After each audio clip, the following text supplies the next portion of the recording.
Will Social Security benefits be increased this year? What are the realistic chances that President Trump is going to push for a Social Security raise in 2025? Well, I have good news.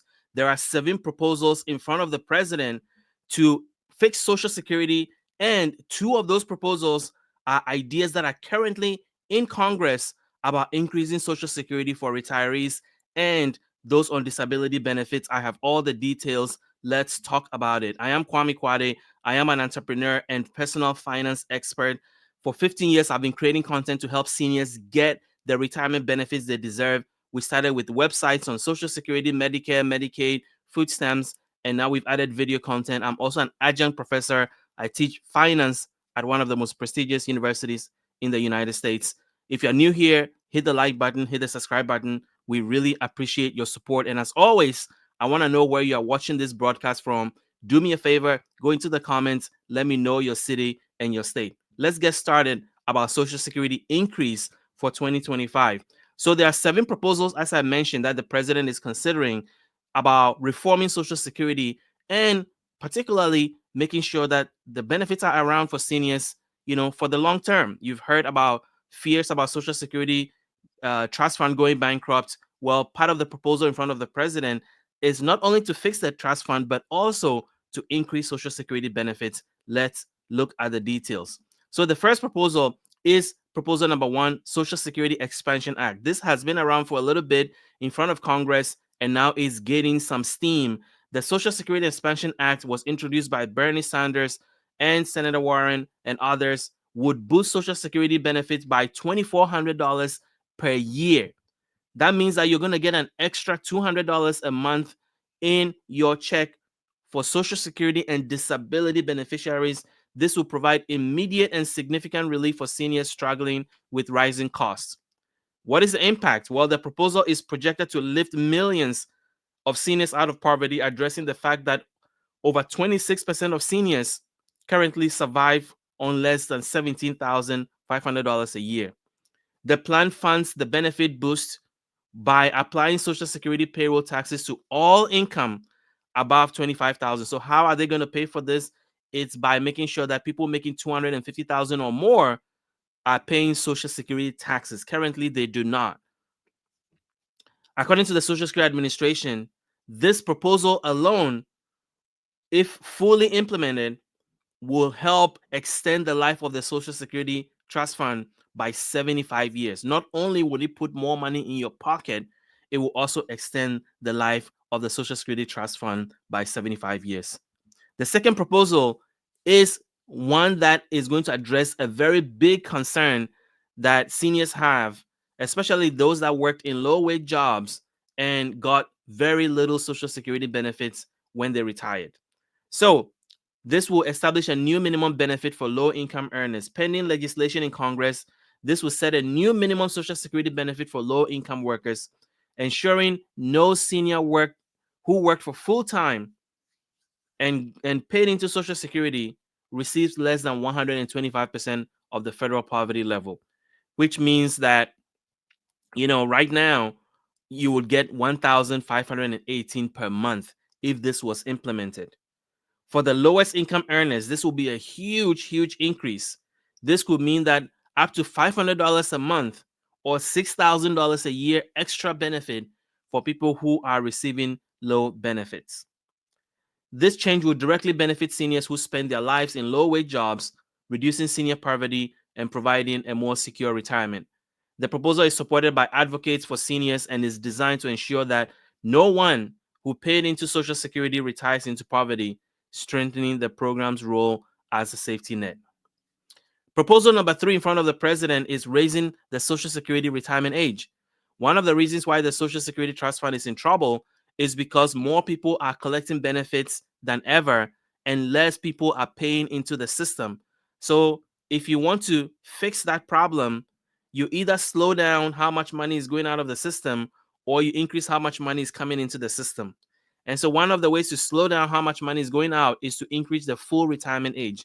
The full retirement age is the age at which you get all the benefits that you paid into the system and are entitled to. If you retire early at 62, you get 30% less. So this will increase the full retirement age from 67 to 69. President Reagan raised it from 65 to 67, and now they want to raise it from 67 to 69. This change will address about 20 to 30% of the projected shortfall, making it a significant solution to the problem. Critics point out that many people in physical labor jobs cannot work into their late 60s, making this change particularly burdensome for certain workers. The proposal will also disproportionately affect lower income workers who often have shorter life expectancies and more physically demanding jobs. Well, let me know what you think about this proposal. Do you support increasing the Social Security full retirement age from 67 to 69 when it was increased from 65 to 67 and it's been creeping up all the way from 65? Next year, it will permanently go to 67, and now they want to raise it again in order to fix the Social Security system. Part of the reason is that people are living longer and people are collecting Social Security longer than before. And so it's stretching the Social Security system. And this is why this proposal is in front of the president. Proposal number 4 is to slow down COLA. Part of the reasons why the Social Security Administration is experiencing issues with the trust fund is that the cost of living adjustment, even though this year it was just 2.5%, is still money that is being taken out of the Social Security Trust Fund. And so another way to fix Social Security is to slow down the cost of living increments every year. This change will address approximately 29% of the long-term gap. So it's a significant amount of money if this is implemented by cutting Social Security COLA by 0.5%. Unlike other proposals, this will affect all current beneficiaries and future beneficiaries. So it's very unpopular. The impact of reduced COLA will make the life of seniors even worse because it will significantly reduce their purchasing power and it will affect them in the long term. And it is documented that Social Security COLA has not caught up with real inflation. So this will just set seniors back further because Medicare Part B premium for 2025 went up by 5.4%, but Social Security COLA went up by 2.5%. So that gap, it means that the Medicare Part B premium increase ate into the Social Security COLA that seniors received. So essentially, seniors did not really get a raise this year, and this will make it worse. Proposal number 5 is to change the payroll taxes. As you know, Social Security is funded through payroll taxes. Employees pay 6.2%. Employers pay a matching 6.2% for a total of 12.4%. This proposal will increase the 6.2% to 6.5% over a 6-year period, essentially moving the Social Security taxes from 12.4% to 13% over a 6-year period. This has very broad support. 85% of Republicans supported, 88% of Democrats supported, making it politically viable in Congress as one of the ways to fix Social Security trust fund issues and make more money available to seniors. This change will affect all wage earners, spreading the burden across the entire workforce rather than targeting specific groups. So that's proposal number 5. Proposal number 6, which I think is the best, in addition to increasing Social Security income. So I like proposal number 1 and 2 because that raises the pay for seniors. It increases Social Security benefits for seniors. And then I also like proposal number 6. As of 2025, Social Security taxes only apply to people who make $176,000 or the first $176,100 of your income. And here's the thing. If you make $1 million a year, you will only pay Social Security taxes on the first $176,100 of your income. If you make $1 billion, you will still pay Social Security taxes on the first $176,100 of your income. That is a problem. So remember when I was saying that the Social Security Trust Fund is in trouble because more money is coming out of the system than is coming in. There are less workers. Believe it or not, there are less people working that are supporting retirees right now. And that's how the Social Security system works. Ideally, you have a balance where the people who are paying into the system are supporting the people who are taking the money out, and it's probably even. But right now we're in a deficit, where less people are paying into the system and more people are taking out of the system. So you have to bring in more money, or you have to slow down how much money is going out. One way to bring in more money is to make sure that people pay to Social Security taxes on all their income. Currently, it's only the first 176,100. So the proposal is to make sure that we increase it to 250,000, so that you pay Social Security taxes on anything above 250. So you pay 176,000, the first 176,000, and then after 250,000, you pay Social Security taxes above that. Then there will be something in the middle called the donut hole, and that will close slowly as time goes on, and there are Social Security COLA increases that will close that gap. That will only affect 4% of the population, but will cause Social Security Trust Fund to last another 75 years. And they're trying to close all loopholes. So regardless of how you get your income, whether it's wage income or investment income, you're still going to pay Social Security taxes. Currently, only wage income is taxed for Social Security. So if you get dividend income, you're not going to pay Social Security taxes on that. And that's also a problem.